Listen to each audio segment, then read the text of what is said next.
हरे कृष्णा, राधे राधे। कैसे हैं आप सब लोग? मुझे उम्मीद है आप सभी लोग बहुत अच्छे होंगे, खुश होंगे और अपनी लाइफ में बहुत ही अच्छे से एंजॉय कर रहे होंगे और बहुत ही अच्छे से खुश भी होंगे। और हमारे बिहारी जी की कृपा, हमारे राधे कृष्णा जी की कृपा आप सभी पर खूब जम जम कर बरस रही होगी, खूब भर भर कर बरस रही होगी। बरसेगी क्यों नहीं भला? बिहारी जी हमसे प्रेम नहीं करते क्या? ऑफ कोर्स बिहारी जी हमसे बहुत सारा प्रेम करते हैं। बिहारी जी, राधे कृष्णा जी, विष्णु भगवान जी, श्री राम जी हमसे ढेर सारा प्रेम करते हैं और हमारे ईश्वर हमसे ढेर सारा प्रेम करते हैं। मैं बार बार कहती हूँ, हाँ ठीक है, मैं अपने ईष्ट का नाम लेती हूँ क्योंकि मैं अपने ईष्ट से बहुत ही ज़्यादा प्रेम करती हूँ। लेकिन आप अपने जिस भी मर्जी ईष्ट का नाम ले सकते हैं, यह आपकी विश है, पूरे तरीके से आपकी विश है। आप चाहे जो भी आपके ईष्ट हो, चाहे आप जिस भी धर्म से हो, आप जिसको भी बहुत मानते हैं पूरे तरीके से, आप उसका पूर्ण रूप से नाम ले सकते हैं। मुझे कोई भी प्रॉब्लम नहीं है। यहाँ किसी भी एक स्पेशल धर्म को लेकर बात नहीं होती है, यहाँ बात होती है सिर्फ सनातन की। हाँ जी, तो सनातन में सभी धर्म आ जाते हैं, सभी लोग आ जाते हैं। ठीक है, तो इसी के साथ आगे बढ़ते हैं। हम जानेंगे हमारे सोल की ग्रोथ किस प्रकार से होती है। हाँ जी, सोल की ग्रोथ कैसे कर सकते हैं हम? आप कोई कहेगा सोल की ग्रोथ हम कैसे कर सकते हैं? उसे उड़ा के कैसे करेंगे बताइए? सोल की ग्रोथ हम कैसे कर सकते हैं? उसे बोलेंगे चलो उड़ो, ग्रोथ हो जाएगी तुम्हारी, ऐसे? या फिर और कुछ बताओ, चलो कोई मुझे थोड़ा सा बताओ कि सोल की ग्रोथ किस तरीके से हो सकती है। सोचो सोचो, दिमाग लगाओ। हाँ जी, सोल की ग्रोथ भी करना बहुत ज़रूरी होती है। ऐसा नहीं है कि हमने खाली खाना खा लिया पी लिया और बस बिस्तर पे सो गए और अपने काम कर लिए रोज़मर्रा के और हो गया। ऐसे नहीं होता है। हमें अपने सोल की भी ग्रोथ करनी होती है। ईश्वर को क्या जवाब देंगे जब ऊपर जाएंगे तो? क्या कहेंगे? आपको पता है, अगर सोल की ग्रोथ ना हो तो जिस वक्त मृत्यु होती है किसी भी व्यक्ति की, आप कहोगे हमेशा मरने मारने की बातें करती रहती है। अरे मृत्यु तो होनी ही है ना, तो वहां तक भी तो जाना पड़ेगा ना। तो वहां तक की भी तो चीज़ें करनी पड़ेंगी कि भैया अगर कभी मृत्यु आए तो हमें कोई भी परेशानी ना उठानी पड़ जाए।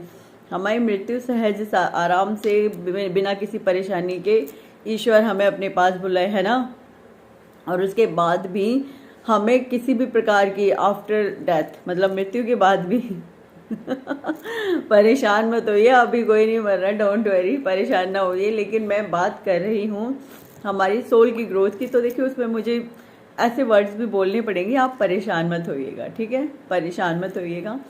तो होता क्या है, जब मृत्यु होती है ना जिस वक्त, उस वक्त जो एक सोल होती है उसको क्या पहले तो यहाँ से ऊपर तक जाने के लिए ना उसे बहुत ज़्यादा यत्न करने पड़ते हैं। हाँ जी, यदि सोल की ग्रोथ नहीं हुई होती है तो वो 1 किलोमीटर ऊपर तक नहीं जा सकती है। हाँ जी, 1 किलोमीटर के भी दायरे से बाहर नहीं जा सकती है वो, यदि सोल की ग्रोथ ना हुई हो। उसे यहाँ से आधा किलोमीटर दूर जाने के लिए भी किसी के शरीर की आवश्यकता होती है। हाँ जी, तो सोल की ग्रोथ करना बहुत ज़रूरी है, बहुत ज़रूरी है, बहुत ज़रूरी है। और उसके लिए क्या किया जाएगा?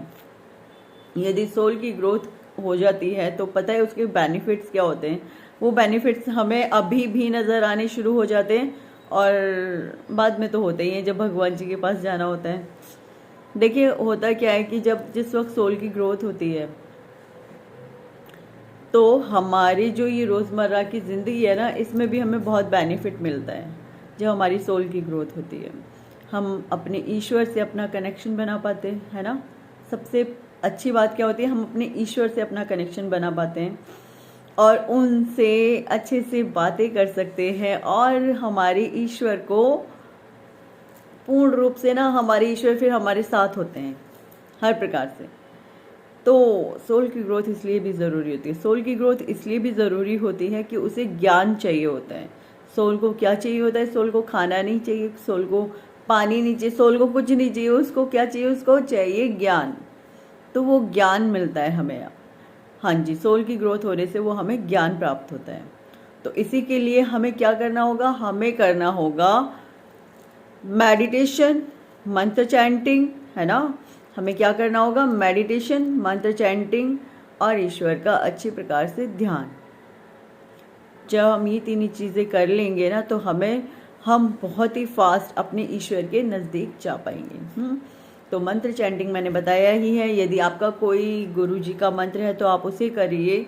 यदि आपको ऐसा है कि हाँ मेरे पास मेरे गुरु जी का मंत्र है तो मैं वही करूँगी या वही करूँगा, तो आप वही कीजिए।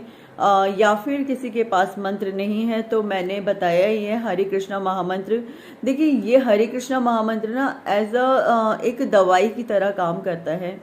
जिस प्रकार से एक दवाई अपने रोगी को स्वस्थ करने में काम देती है, उसी प्रकार से हरे कृष्णा महामंत्र किसी भी प्रकार की परेशानी से आपको बाहर निकालने में बहुत ही ज़्यादा सहायक सिद्ध होता है।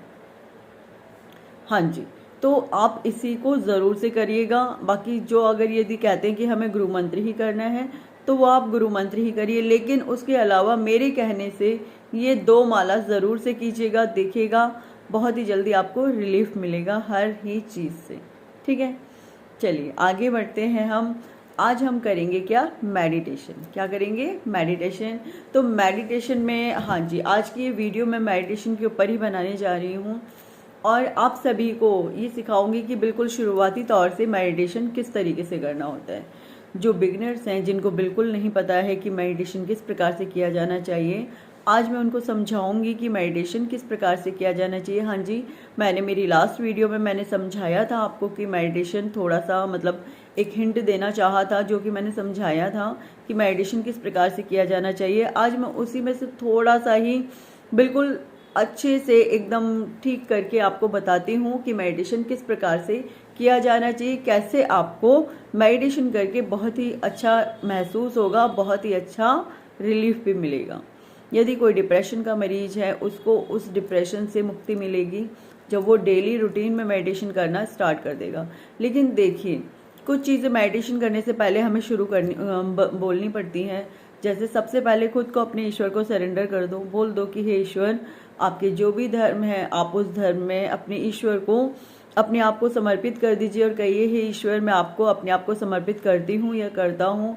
मेरे अंदर कोई अहंकार भाव नहीं है, मैं केवल और केवल आपको प्राप्त करने की इच्छा से ये मेडिटेशन करना चाहती हूँ और चाहता हूँ।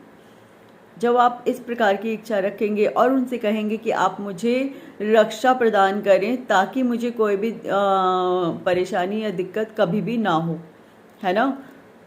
नहीं, मेडिटेशन करने से कोई परेशानी कोई दिक्कत नहीं होती है। हम उनसे प्रोटेक्शन मांगेंगे ताकि हम डिप्रेशन से बाहर आ सकें और फिर हम दिन प्रतिदिन अपने सोल की ग्रोथ कर सकें, इसलिए हम उनसे रक्षण मांगेंगे और अपना अहंकार भाव कहेंगे कि हाँ, मैं अपना अहंकार, जो मेरा अहंकार भाव है, मैं उसे साइड रखता हूँ और केवल आप में ध्यान लगाना चाहती हूँ या चाहता हूँ।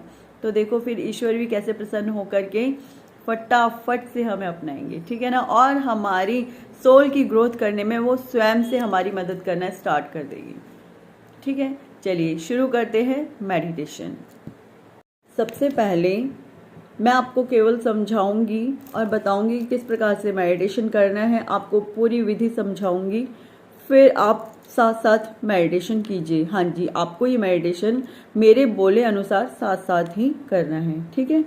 चलिए शुरू करते हैं। सबसे पहले क्या करना है? सबसे पहले हमें सुखासन में बैठ जाना है। सुखासन मैंने पहले भी बताया था, मैं आज फिर से बताती हूँ। अपनी लेग को ऐसे फोल्ड कर लीजिए, अपने जो पैर हैं उन्हें ऐसे फोल्ड कर लीजिए, हम जिसे बोलते हैं आलती पालती मार लीजिए, ठीक है। फोल्ड कर लीजिए, फोल्ड करके हाथों को खुद सुखासन में बैठ जाइए। ऐसे इस प्रकार से अपनी उंगलियों को दोनों फोल्ड कीजिए, हाथों को, ठीक है, और घुटनों पर रख लीजिए और एकदम स्ट्रेट होकर बैठ जाइए। यदि किसी को बैठने में दिक्कत है, यदि लगता है कि नहीं मैं नहीं बैठ पाऊंगी बिल्कुल भी, 5 मिनट भी मैं नहीं बैठ सकती हूँ, तो आपको क्या करना है, आप चेयर पे बैठ जाइए। अभी क्योंकि थोड़ा प्रोसेस अलग है तो आप चेयर पे बैठ जाइए इजी होकर के। चेयर पे आप पैर नीचे रख के या पैर ऊपर करके या बेड पे या किसी भी प्रकार से आप इजी होकर के बैठ सकते हैं। आपको बिल्कुल भी अपने आप को परेशान करने की ज़रूरत नहीं है, हम बिल्कुल रिलैक्स होकर मेडिटेशन करेंगे। हाँ जी, तो आप आराम से बेड पे बैठ सकते हैं, आप आराम से चेयर पे बैठ सकते हैं। आप जिस भी चीज़ में बिल्कुल कंफर्टेबल हैं, जिस भी जगह पे कंफर्टेबल हैं, आप उस जगह पे बिल्कुल कंफर्टेबल होकर के बैठ जाइए बिना किसी परेशानी के, ठीक है। और अपने शरीर को एकदम रिलैक्स सिचुएशन में ही रखिएगा। अब इसके बाद अपने लेग को फोल्ड कर लिया आपने, अपने घुटनों को इस प्रकार से अपने हाथों को अपने घुटनों पे आपने इस प्रकार से रख लिया ऐसे करके, ठीक है। अब इसके बाद क्या करना है, इसके बाद हमें पहले 5 मिनट प्राणायाम करना है। प्राणायाम 5 मिनट करना है, ठीक है। प्राणायाम के अंतर्गत 3 एक्सरसाइज होती हैं जो वो हमें करनी है, ठीक है। हम सिर्फ 2-2 या 3-3 बार उस एक्सरसाइज को करेंगे, ठीक है। हाँ जी, प्राणायाम सबसे ज़्यादा ज़रूरी होता है, वो करना ही होता है, ठीक है। चलिए, मेडिटेशन के दौरान सबसे पहले प्राणायाम किया ही जाता है ज़रूर से। तो प्राणायाम करने के लिए सबसे पहले हम कपालभाति करेंगे। सबसे पहले हम कपालभाति करेंगे। कपालभाति में आपको मैं बताती हूँ किस प्रकार से करना है। सुखासन में ही बैठे रहिएगा। फिर उसके बाद इस प्रकार से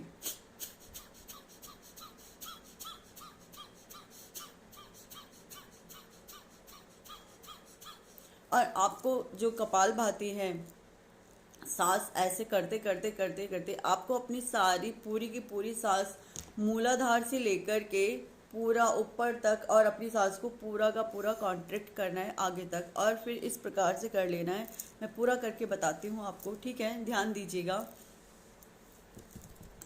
अभी शुरू में दिक्कत आएगी, 1-2 बार आपको थोड़ा सा कठिन लगेगा, लेकिन जैसे जैसे आदत पड़ जाएगी आपको बहुत ईजी लगना स्टार्ट हो जाएगा, ठीक है। चलिए शुरू करते हैं।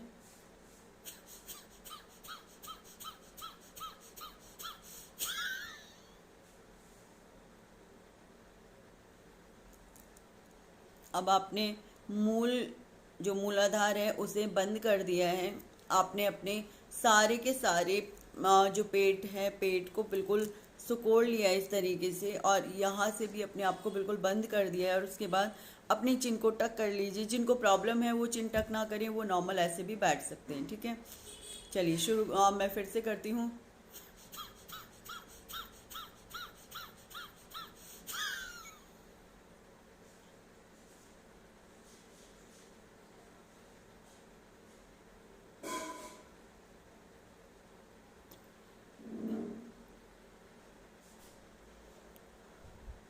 और उसके बाद जब हम छोड़ेंगे तो सबसे पहले यहाँ से छोड़ेंगे, अपने गले से सांस को बाहर निकालेंगे, फिर धीरे धीरे धीरे धीरे नीचे तक सांस को बाहर निकाल देंगे और आराम से इजी होकर रिलैक्स हो जाएंगे, ठीक है।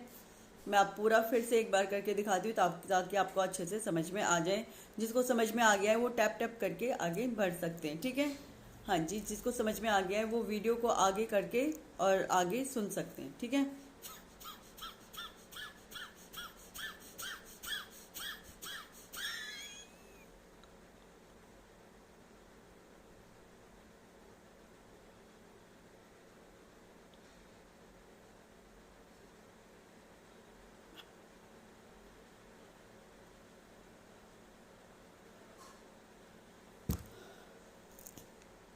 कुछ समझ में आ गया होगा कि कपालभाति किस प्रकार से करना है। अब इसके बाद कपालभाति आपको 3 टाइम्स करना है। ज़्यादा टाइम नहीं बता रही हूँ अभी मैं, शुरू में सिर्फ और सिर्फ 3 टाइम्स करना है, ठीक है। हाँ जी, तो अब हम अनुलोम विलोम करेंगे। अनुलोम विलोम में हमें ये वाली फिंगर, अनामिका फिंगर हमारी, ये वाली अनामिका जिसे बोलते हैं, जिस उंगली को, ये वाली उंगली और ये अंगूठा, ठीक है। सॉरी थोड़ी दिक्कत लगती है इस तरीके से, ठीक है। फिर लेकिन जब ऐसे करेंगे तो सपोर्ट मिल जाएगा आपको, ठीक है।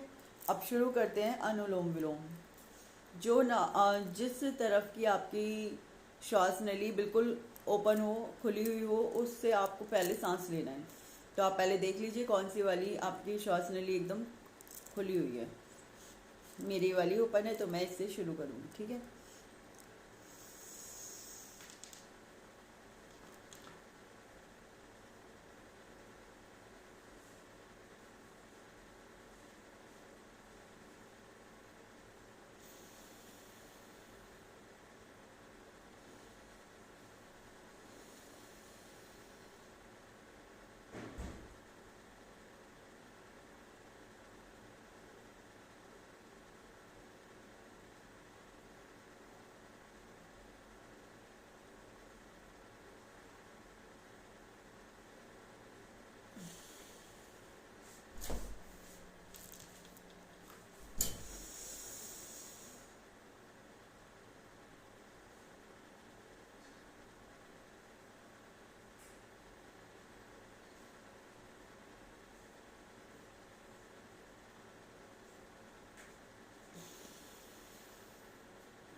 देखिए आपको समझ में आ गया होगा मैंने किस प्रकार से समझाया। और जो मैं बीच में सांस रुकवाती हूँ, इसका एक बहुत बड़ा कारण है, जो हम श्वास रोकते हैं ना ज़्यादा ज़्यादा देर के लिए, आप जितनी देर रोक सकते हैं आप उतनी देर रोकिएगा।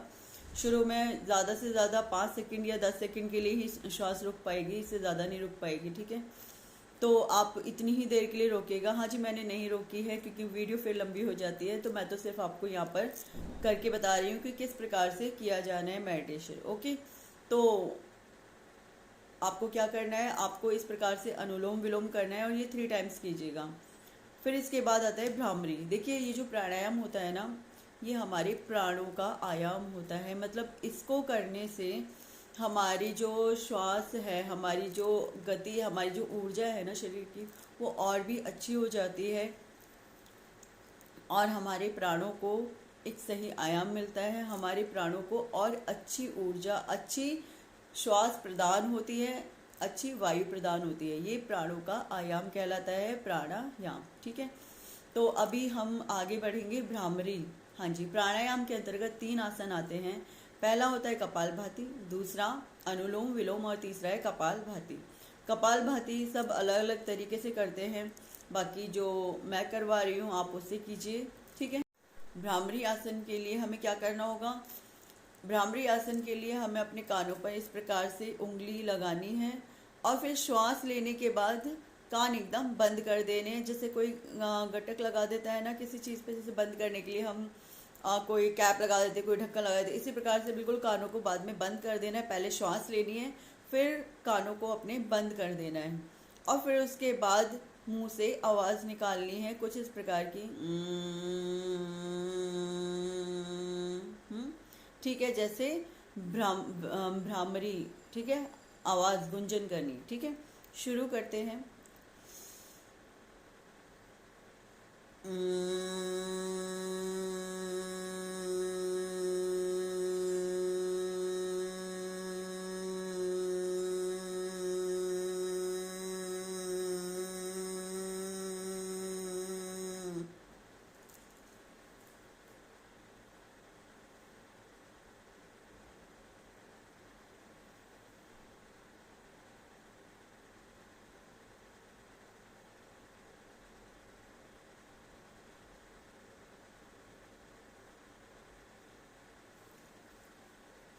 ठीक है, आपने क्या करना था, आपने कानों पर इस प्रकार से कानों को पहले श्वास ली, फिर कानों को अच्छे प्रकार से बंद कर लिया, फिर आपने भ्रमर की आवाज़ निकाली, ये वाली आपको गुंजन करनी है। उसके बाद फिर जब आप जितनी भी देर कर सकें इसे करके, फिर जैसे ही श्वास छोड़ेंगे, श्वास को छोड़ने के साथ ही फिंगर भी आपने बाहर निकाल देनी है अपनी ईयर से। उसके बाद थोड़ी देर बाद ही अपनी आइज़ को ओपन कीजिएगा, एकदम से अपनी आइज़ को ओपन मत कीजिएगा। हाँ जी, ठीक है। और फिर उसके बाद आपको इसी प्रकार से ये 3 टाइम्स करना है। मुझे उम्मीद है आपको समझ में आ गया होगा प्राणायाम किस प्रकार से किया जाना है। मैंने आपको अच्छे प्रकार से समझाया है, तो मुझे उम्मीद है आपको प्राणायाम करने में ज़रा भी दिक्कत नहीं आएगी। अब इसके आगे आपको 5 मिनट के लिए लंबी गहरी सांसें लेनी है। वो मैं आपको समझाती हूँ किस प्रकार से ली जानी है। मुझे पता है शुरू में मुझे भी दिक्कत आई थी, इसलिए मैं आपको बड़े ही इजी वे में समझा दूँगी ताकि आप लोगों को कोई भी परेशानी ना आए। क्योंकि मैं क्या करती थी, मुझे पता ही नहीं था सांसें लेनी किस प्रकार से, तो मैं ऐसे करती थी तो पता ही नहीं था, लेकिन मुझे बाद में धीरे धीरे पता लगना स्टार्ट हुआ, ठीक है। तो इसीलिए हम शुरू करेंगे, सांस किस प्रकार से ली जाएगी, ठीक है। लंबी और गहरी सांसें आपने सांस लेनी है और उसको रोकना है, बताती हूँ। और हमें टाइमर लगा के 5 मिनट्स के लिए करना है काम। और इस बीच में जो थॉट्स आएंगी उनको इस फिंगर पे काउंट करना है और टाइमर लगा के 5 मिनट्स आपने ये काम करना है, ठीक है। और थॉट्स जो आएंगी उसे फिंगर्स पे काउंट करना है, क्योंकि हमें थॉट्स को क्या करना होता है, ज़ीरो करना होता है थॉट्स को। तो उसके लिए हमें क्या करना है, आपको उन थॉट्स को ज़ीरो करने के लिए आपको क्या करना होगा, उन्हें फिंगर्स पे काउंट करना होगा। धीरे धीरे धीरे जब आप रेगुलर मेडिटेशन करेंगे तो वो थॉट्स खत्म होनी शुरू हो जाएगी। चलिए शुरू करते हैं।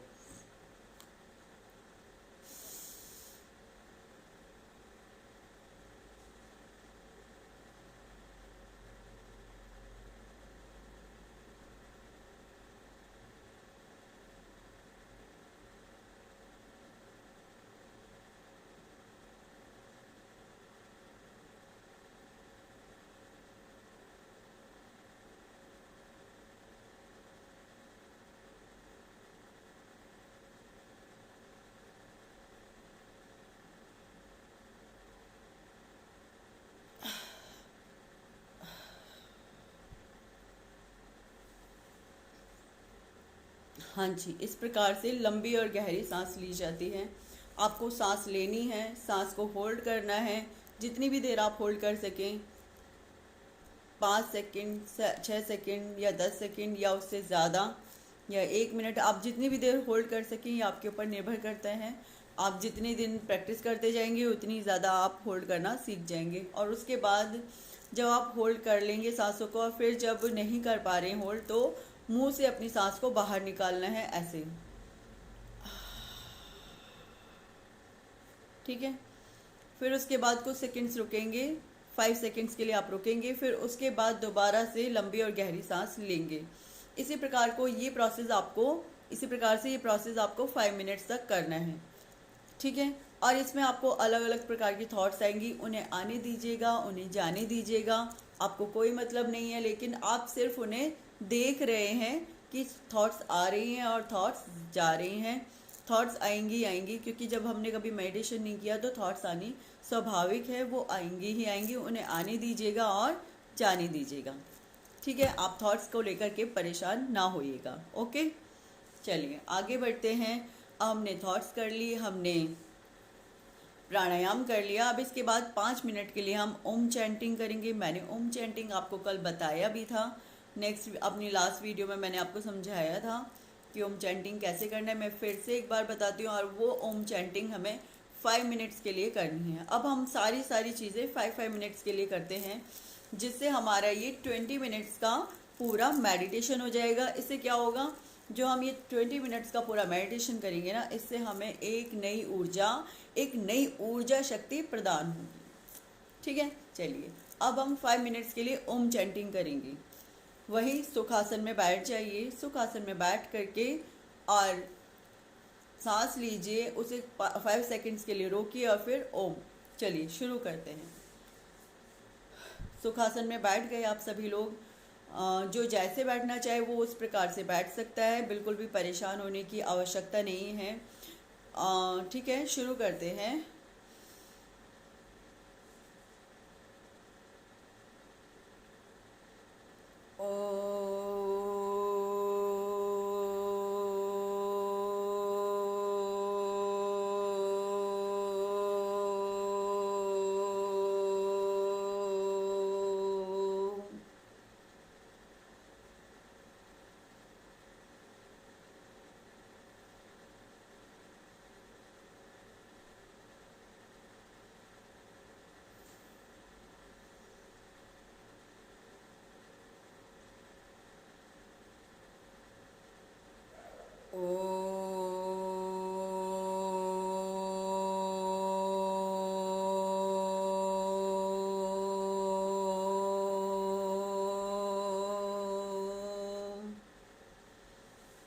मैंने इन 2 टाइम्स में क्या किया, सबसे पहले श्वास ली, ठीक है। उसे मैंने 4-5 सेकंड्स के लिए रोका।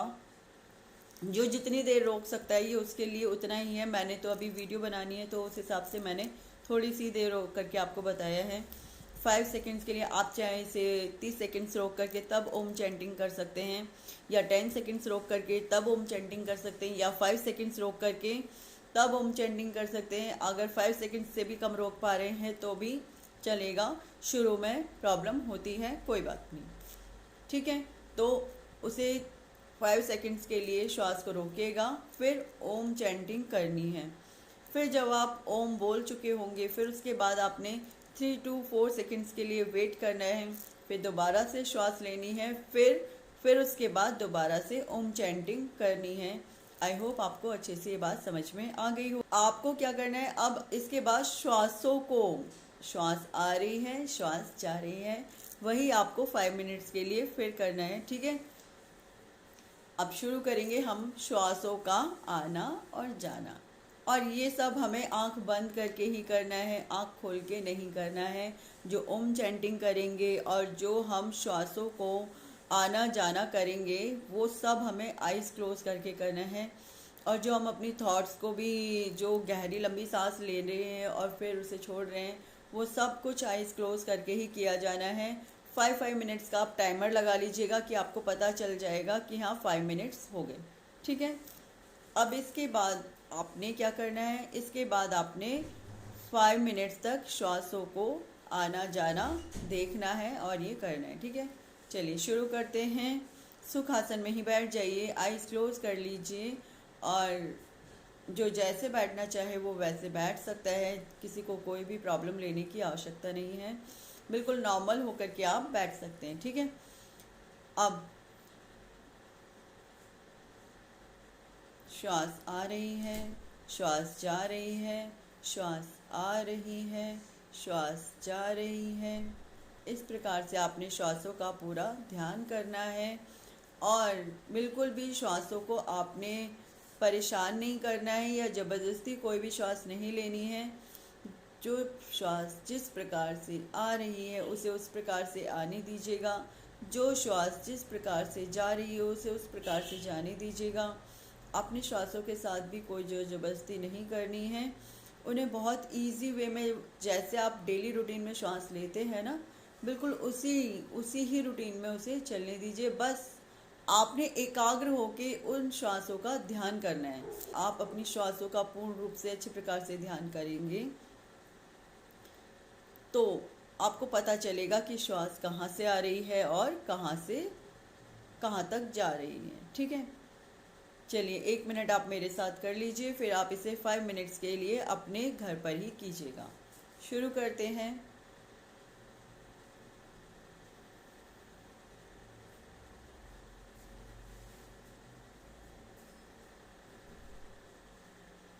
समझिए आप श्वासों के पहरेदार हैं। कोई भी श्वास आपकी आज्ञा के बिना ना तो अंदर जाएगी ना बाहर जाएगी। हर श्वास आपसे आज्ञा लेकर ही अंदर जा सकती है और आपसे आज्ञा लेकर ही बाहर जा सकती है। ठीक है,